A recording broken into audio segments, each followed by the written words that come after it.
ஓம் நமோ நாராயண, ஓம் நமோ கிருஷ்ண, ஓம் நமோ நாராயண.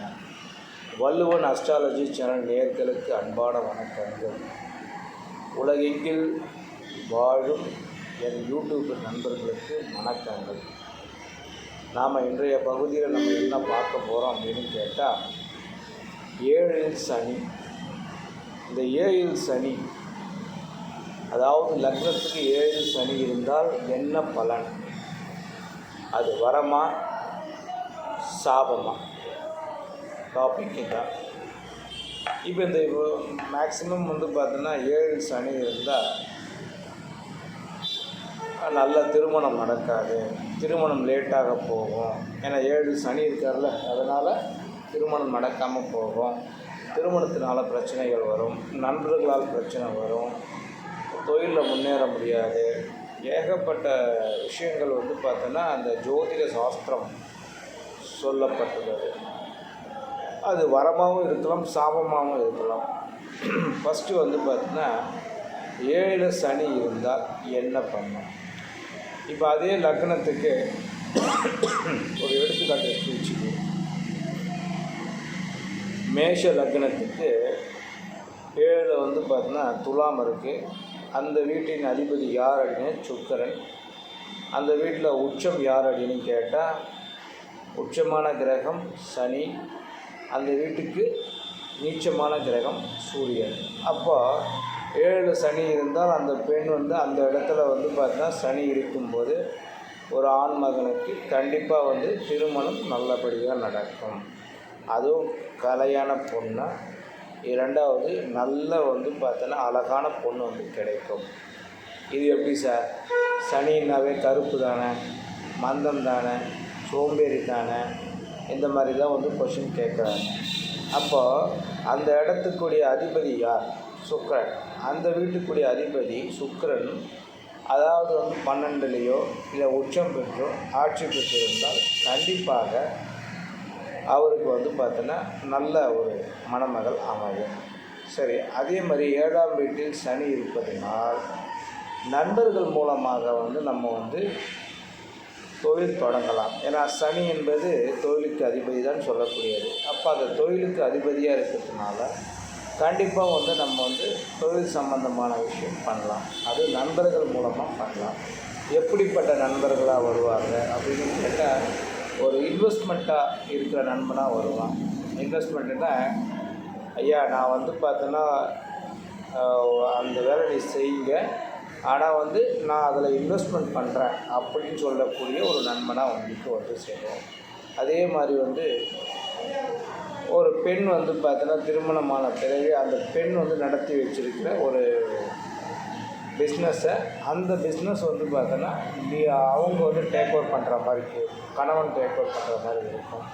இல்லை அந்த பெண்ணால் பிஸ்னஸ் நடத்தி வைக்கிற மாதிரி இருக்கும். இப்படி பல விஷயங்களில் நல்ல பாசிட்டிவாகவும் முடியும். சரி, இதே சாபமாக மாறக்கூடியது ட்விஸ்டிங்கு தான் இருக்குது. அதாவது சுக்கிரன் உச்சமாக இருந்தால் கண்டிப்பாக பதவிகள்லாம் நடக்கும். ஆனால் அதே சுக்கிரன் 6ல் போய் நீச்சமாயிட்டான்னா 7ல் சனி இருக்கும்போது கண்டிப்பாக கடனாளியாக தான் ஆவான். சரியா? நோய் வரும், கடன் வரும், எதிரி வரும். எந்த தொழில் செஞ்சாலும் அந்த தொழிலில் முடக்கங்கள் வரும்.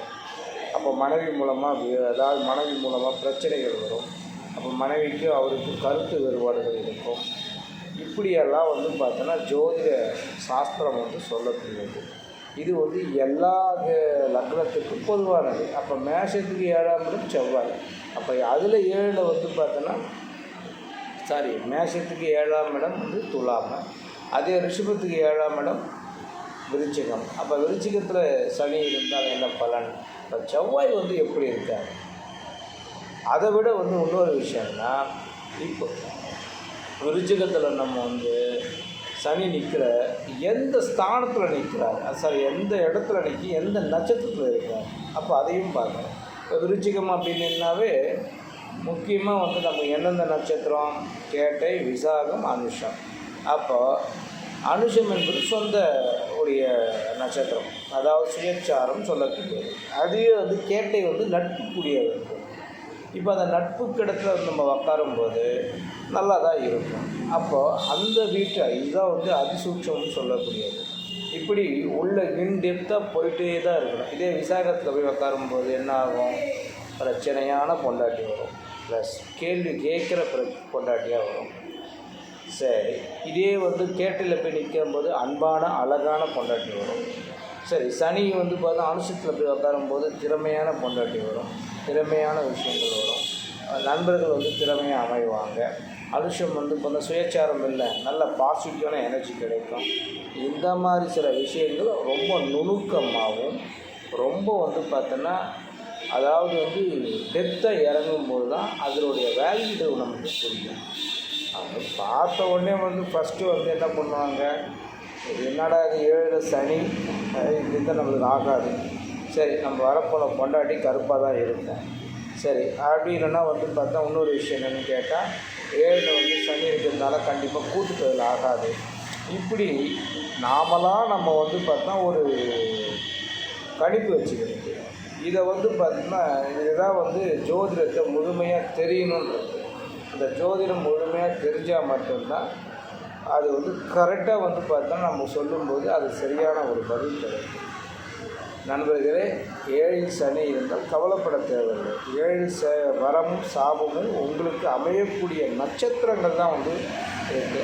அந்த இடத்தின் அதிபதி எப்படி இருக்கார், அந்த இடத்துல எப்படி என்ன விதமான சில விஷயங்கள் நடக்குது, அது எல்லாத்தையும் ஆராய்ச்சி நல்லா வந்து பார்த்தா யோசனை பண்ணி அதுக்கப்புறம் தான் அதனுடைய பலன் நமக்கு நல்லா சொல்ல முடியும். ஜோதிடம் என்பது ரொம்ப ரொம்ப ரொம்ப பெரிய விஷயம். அதில் கடல் அப்படின்னு சொல்லக்கூடிய இவருடைய அதிசூட்சங்கள் எவ்வளவோ இருக்குது, இன்னும் கற்றுக்கிட்டு நிறைய இருக்குது. அதனால் நான் என்ன சொல்கிறேன்னு கேட்டால், ஜோதிடத்தை தெளிவாக புரிஞ்சுங்க. ஜோதிடம் என்பது ரொம்ப ரொம்ப முக்கியமான ஒரு விஷயம். அது அறிவியல் சார்ந்த விஷயமும் சரி, நம்மளுடைய தமிழர்கள் சார்ந்த விஷயமும் சரி. இது வந்து சப்ஸ்கிரைப் பண்ணுங்கள், ஷேர் பண்ணுங்கள், பெல் பட்டன் அழுத்திங்க. கண்டிப்பாக வந்து உங்களுக்கு டிஸ்கிரிப்ஷனில் நான் என்னுடைய நம்பர் தரேன். உங்களுக்கு ஜோதிட ஆலோசனை தேவை, ஜோதிடம் எனக்கு பார்க்கணும், ஜோதிடம் எனக்கு வந்து பார்த்தா நேரடியாகவோ இல்லை ஆன்லைன் மூலமாகவோ இல்லை வாட்ஸ்அப் மூலமாகவோ நீங்கள் வரலாம்.